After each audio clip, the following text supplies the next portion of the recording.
When I draw atoms, I see quarks. I see 2 up quarks and 1 down quark, but I don't see it this way. I see it this way. Because now I see a story. And what I see is a triangle, and I see water, entropy, and sunlight. And the word volt means to turn. And as it returns, it contains that cycle. The word voltage means a turn of time. So then you can start telling more descriptive stories. Then you can say, well, light came down, melted the ice, created entropy, exposed some carbon where vegetation grew, and increased the DNA.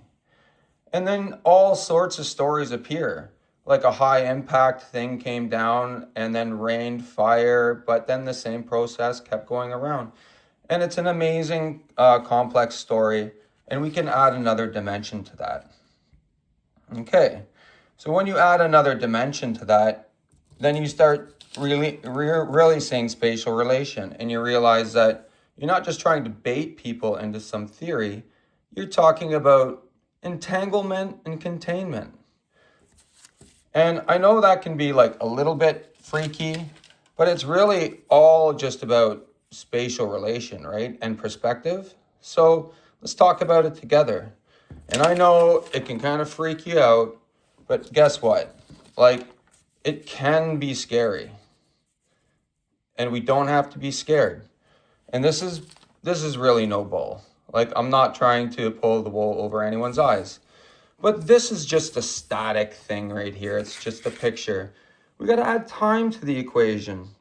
So let's draw the triangle in a logarithmic fashion, because then we can see that if we start with the simplest things and then we build it up with the simplest shape, and then we add some simple frequencies that we can, and add some time, we can do some really amazing things and create some cats with whiskers that go up, or now they go down, depending on how you look at it. Or let's follow that jawline there, right? Nice thin jawline. Well, no. Why don't we have a big fat cat here? Let's do that, a big fat cat. Or actually, why don't we have a hairy cat? So why don't we put all these little lines into these curved lines that don't exist, because these are all straight lines, but let's make that a hairy cat. Well, if we're on the animals, then why don't we look at my raccoon that appears to be sitting, crawling, possibly standing, many arm and leg positions, or flip it over to the cardinal. And we can see that if this was his wing, it even follows this wing trajectory.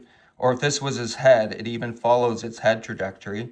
Or if you wanted to make it look like it was looking away from you, you would just have to cover it or instinctively put it in that position there. And there's so many things, like, and it can creep you out, right? Like, there's so many legs, way more than 8, but your mind finds 8 on that spider. And you know what? It's a very reptilian brain thing to see position, frequency, and intensity, because it's tied to your somatic, autonomic, and enteric limbic systems. But pretty much all consciousness is formatted this way. So, I know this is a longer video, and it's not going to get as much plays, but this is going to be a little more detailed on the pattern I've discovered. It's a very logarithmic pattern that deals with potential, activation, expression, position, frequency, intensity, or shape, sound, and color. And there's lots of stuff, like even like mental psychology. This was for a defenseman that disengaged and stopped skating after they made their pass. 1, do my job, position, defend. Activation, puck is out. My job creates opportunity for others. There's disengagement. 3, the expression, my team either scores or we don't. So there's a disengagement, no re-engaging potential or shifting the reference frame of potential. And that's what entanglement does, and that's what physics allows. And there's so many things that you can do. You can create amazing light patterns when you understand that all of our discoveries are made by using this pattern of position, frequency, and intensity, and it boils down to shape, sound, and color, the way we actually see and engage with the world around us. This is the citric acid cycle, showing where purple nitrogen blue oxygen, orange carbon, hydration, so hydration events, entropy, and high phosphorus events. And that even works over top of mitosis. It can even function as an eyeball in a very visually like humoring way.